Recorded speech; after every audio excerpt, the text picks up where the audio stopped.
Surendranagar city bus સેવાના કર્મચારીઓ હડતાળ પર ઉતરી ગયા છે, જેથી સિટી બસ સેવા ઠપ્પ થતા લોકો રોષે ભરાયા। 3 માસનો પગાર ચૂકવવામાં ન આવતા તમામ કર્મચારીઓ હડતાળમાં ઉતરી અને વિરોધ કર્યો।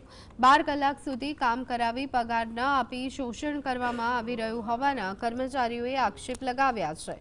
ફરજ પર રહેલી મહિલાઓએ મ્યુનિસિપલ કમિશનરને સમગ્ર મામલે વાત કરવા પહોંચી હતી।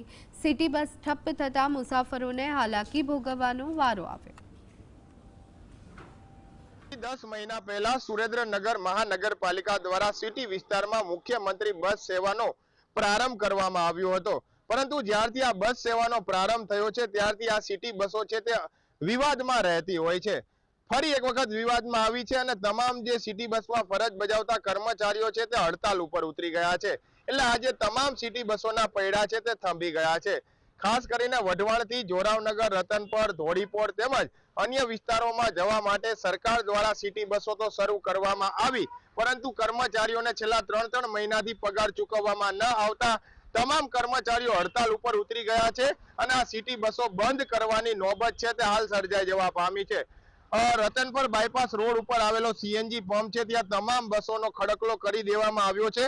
કેમેરામેનને કહીશ કે આ સીધા લાઈવ દ્રશ્ય દેખાડશે, જે તમામ જે સરકાર દ્વારા ફાળવવામાં આવેલી સિટી બસો છે તે મૂકી દેવામાં આવી છે, પૈડાઓ થંભી ગયા છે।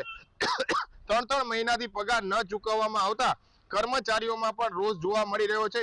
એક તરફ જે આ તહેવારનો સમય ચાલી રહ્યો છે, દરેક ઘરમાં પૈસા રૂપિયાની જરૂર હોય છે, ત્યારે 3 મહિનાથી પગાર કરવામાં ન આવતા તમામ જે કર્મચારીઓ છે તે હડતાલ ઉપર ઉતરી ચૂક્યા છે અને મહાનગરપાલિકાએ રજૂઆત કરવા પહોંચ્યા છે। તાત્કાલિક પ્રશ્નોનો નિરાકરણ લાવી પગાર ચૂકવવામાં આવશે, ત્યારબાદ જ આ સિટી વિસ્તારમાં બસો શરૂ કરવામાં આવશે તેવી ચીમકી પણ કર્મચારીઓ દ્વારા હાલ આપવામાં આવી છે। હાલના તબક્કામાં સિટી બસો બંધ થતા મુસાફરો પણ પરેશાન બન્યા છે। જે લોકો પાસ કઢાવી અને અપડાઉન કરતા હોય છે તેમને પણ આવક જાવક માટે તકલીફ ઊભી થઈ રહી છે। Fazal Chauhan, GSTV news, Surat.